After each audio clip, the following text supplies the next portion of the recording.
Hi, Alan Stratton from As Wood Turns. In doing some Christmas shopping, I went with my wife to Hobby Lobby. As she was browsing for her items, I found myself in the glassware section, just browsing around, and then wondering, can I make that? So I saw something there and said, can I make that? And here it is. I can make it. So what it's for, I don't know. It can be put this way. I can play with it on a tabletop and it can roll around. It can maybe hold a display. So I don't know what to call this, but yes, I made it. Let's make it now.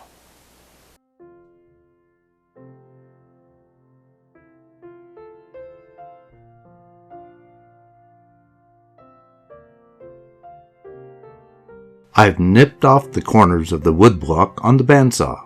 Then I drilled a hole for the screw chuck, and now I'm mounting the wood to the screw chuck. Now I'm using my favorite large bowl gouge to round off and start shaping. As usual, it is easier to make most of the cuts from the bottom of the bowl. That way I can cut more into side grain instead of end grain. I used to try to round off first, but that is too much work and too much of a beating. With the basic shape ready, I'm cutting a tenon on the top taper, kind of like a bowl, except that the middle of the tenon is longer and still fits in the deep jaws. I've shaped the area just above the tenon, as Mike Mahoney recommends, to help my eye see the eventual cut line.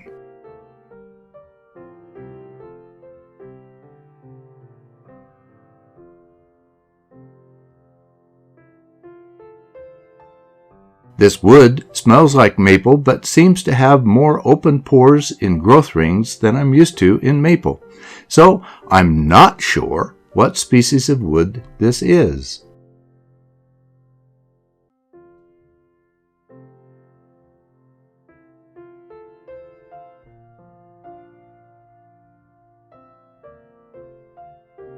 Now I'm remounting the wood into these deep shark jaws. I don't use the shallow jaws anymore. This seems to be a good project to test my deep hollowing tool that I've been working on for quite a while. It still needs work to fine-tune what tools to mount. I just wish tool manufacturers would standardize their tool shafts. Just when I think I can use one of my current tools, it turns out to be a slightly different shaft diameter and will not fit in my tool. I'm using a tool that I made by drilling a hole in steel rod and epoxying a standard tool steel bit into it. I started out with the grind as it came from the manufacturer. As a triangular point, it is too aggressive and hard to control, so I reground it to be a round nose. It works much better now.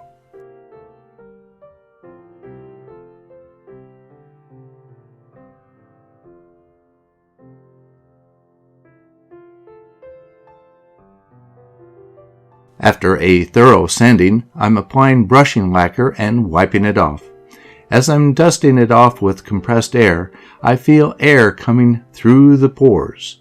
Definitely a porous wood. Now for the pointed end. I've wrapped several layers of masking tape around the chuck jaws and mounted the bowl in an expansion mode. I've brought up the live center to its original position for added security. I'm using a smaller gouge now to cut off the tenon and smooth out the point. I'm leaving the live center in place for as long as possible.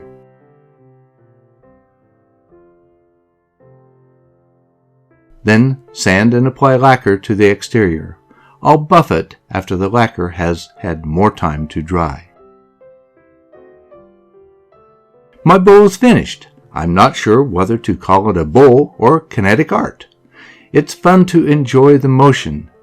Why let the glass artists have all the different fun shapes? If, as Mike Mahoney says, value varies inversely with base size, this bowl is infinitely valuable since it has no base. It's a fun project. Definitely not useful, but with lots of potential for display or just to play with. That's all for this project. Please give this video a thumbs up, subscribe on my website, and tell your friends. Please wear your full face shield. Goggles are not enough protection. You'll thank me later. I'm Alan Stratton from As Wood Turns. Come back next week for a new wood turning video.